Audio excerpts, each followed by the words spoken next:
Hi and welcome to On the Move, a show highlighting what's going on in your community.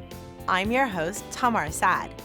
In this month's show, we will check out an opportunity for you to throw on your work boots, a very exciting birthday celebration, upgrades to the Central Library, and so much more. Glendale City Council members and members of the public are invited to put on their work boots and explore new areas of the city. Each month, the City of Glendale will host a Workboot Tuesday meeting in lieu of a regular afternoon City Council session to allow the Council to visit different city facilities to better understand services, operations, and infrastructure needs. These sessions will help develop expertise that will aid the Council in making informed decisions and determining the priorities and critical needs of the organization. Policy direction for the coming year will help maintain and improve the quality of service provided to those who live, work, and play in the City of Glendale. Past meetings have taken place at Glendale Water and Power's Grayson Power Plant, Glendale Police Department, and most recently, the Los Angeles Glendale Water Reclamation Plant. Our next Workboot meeting will take place at the Shoal Canyon Landfill and has been rescheduled to Tuesday, October 20th. Residents who have never toured the landfill are in for a surprise. Landfills look, smell, and perform functions you may not have expected. Be sure to bring your work boots. The City of Glendale prides itself on being a full-service city for our residents and businesses. The September 15th Workboot meeting at the Shoal Canyon Landfill will demonstrate the importance of having this amenity in the city. Part of our responsibility to maintaining the safety and security of the landfill is keeping hazardous material out. Did you know it is illegal to dispose household hazardous waste into the garbage, down drains, or onto the ground? More importantly, it is harmful for our environment. Some items you may not realize are hazardous are batteries, compressed gas cylinders like the propane used for grilling, most electronic devices, household landscape chemicals, paint and solvents, motor oil, antifreeze, and many other common household products. Even more surprising to many residents is that medication also needs to be disposed of properly. To keep these household hazardous waste out of our landfill and water systems, the City of Glendale accepts a good majority of household hazardous wastes at our Environmental Management Center.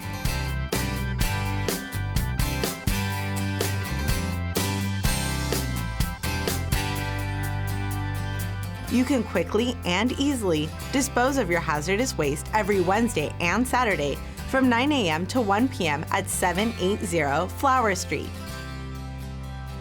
The Environmental Management Center has also established a used motor oil pickup program to provide Glendale residents with the convenience of having oil picked up from the residents.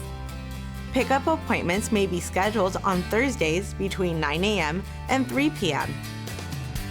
For a full list of what can and cannot be accepted at the Environmental Management Center, or to schedule a pickup appointment, please visit Glendale Fire Department's Environmental Management website or call 818-548-3227.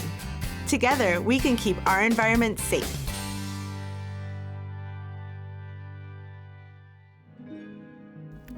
Glendale is rich in history, and one of our oldest landmarks is celebrating an exciting birthday. Let's learn more. Hello and welcome to the beautiful and historic Alex Theater. I'm so excited to share with you a little bit about the Alex's history, a little bit about its present, and where we're going in the future. The Alex Theater is located in the heart of downtown Glendale. The 1,400-seat Performing Arts and Entertainment Center boasts over 200 events a year, everything from dance to classical music to contemporary concerts, musical theater. We've done TV shoots, film shoots, print ads, special events, nonprofit variety shows, you name it, we've pretty much covered it here at the Alex. The Alex Theater opened in 1925. It was originally a vaudeville house and a silent movie house, and then it did first-run films through the 1950s. Inside, the theater was known as an atmosphereum, which was really common back in that period of time, giving people the illusion that the Alex Theater took you outside while you were still indoors. If you look up at the ceiling, you'll see a beautiful blue sky. And in the center of the theater, right over the archway of the stage, you see this magnificent sunburst. Today, we're one of the last remaining representation of an atmospherium that exists in Southern California. It was originally named the Alexander, after the son of one of the architects. It was shortened to Alex in the 1940s when the operators of the venue at the time commissioned S. Charles Lee to build and construct the beautiful Art Deco neon marquee tower that you see today. And ever since that point, it's really become the beacon for downtown Glendale. So from 1925 to 1950, the Alex Theater, given its proximity to all of the studios in Hollywood and Burbank, really became a preview house. They would have these beautiful lights that would come out in front of the Alex to let people know that they can come down, see a free movie, maybe catch a star or two, and the producers would sit in the audience and listen to how the audience reacted. Right after that, probably moving more into the 60s and 70s, the Alex really just focused on being a first-run movie house. And then in the 80s, the Alex really started to fall on disrepair. The Mann movie theater chain, which had owned the Alex during that period of time, was opening its own multiplex, and they felt that a single-screen theater just wasn't efficient, so it closed its doors. So in the early 90s, the Glendale Redevelopment Agency purchased the Alex Theater and did a complete, about $6.2 million renovation. And it opened to great fanfare on New Year's Eve in 1993, and it's been operating as a performing arts and entertainment venue ever since.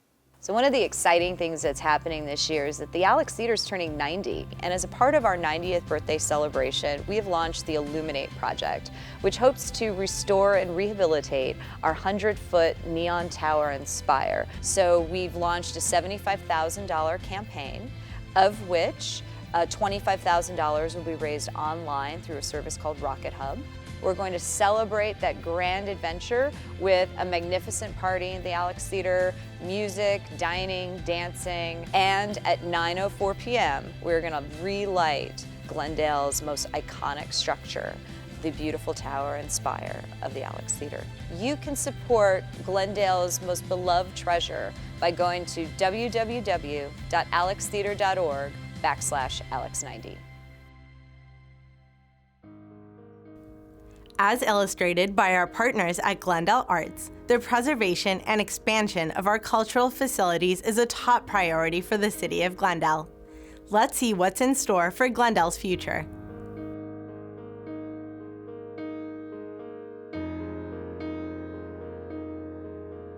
For more than 100 years, Glendale's libraries have been recognized as a vital community and cultural resource, a place to learn, a place to exchange ideas, and a place to meet your neighbors. Of course, we're also still a place to check out a few books. In fact, every year we check out, books are still alive, we check out over 1 million books. We're celebrating the groundbreaking of the Central Library renovation. The renovation is due to begin on July 20th, and it'll be about an 18-month process. At the end of it, we're going to have a wonderful new library. Even though we already have a building, all the changes that we're making will definitely have an impact on the community. We'll have improved technology, we will have more study spaces, more conference rooms, and we can't wait for the project to get started. We are so happy to be a part of this much-needed modernization to this really beloved building. The library has really shown itself to be a community center and a place for community interaction and for creativity and innovation. And you'll find that the completed modernized library will be places that really reflect all of that.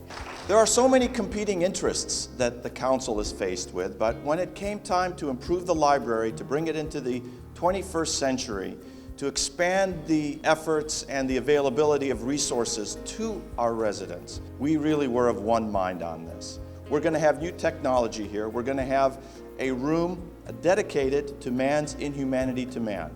And that's a very important part of the city of Glendale's psyche, because every year, around April 24th, as we commemorate the Armenian genocide, we also highlight other inhumanities that have been committed upon men, by men, and we hope that we can have a very robust programming of that library space. The project is to revitalize the library for 21st century and to integrate it better with the community, as the community has changed since the library was built.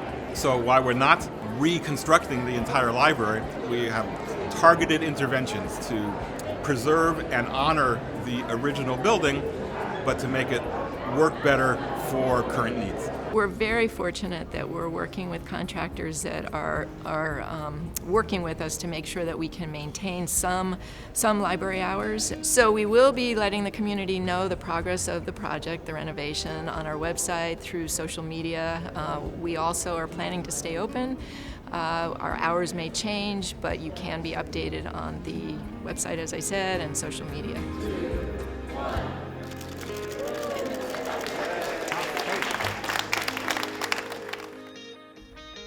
With the kids back in school, there are a couple important lessons to review outside the classroom too. Let's check it out.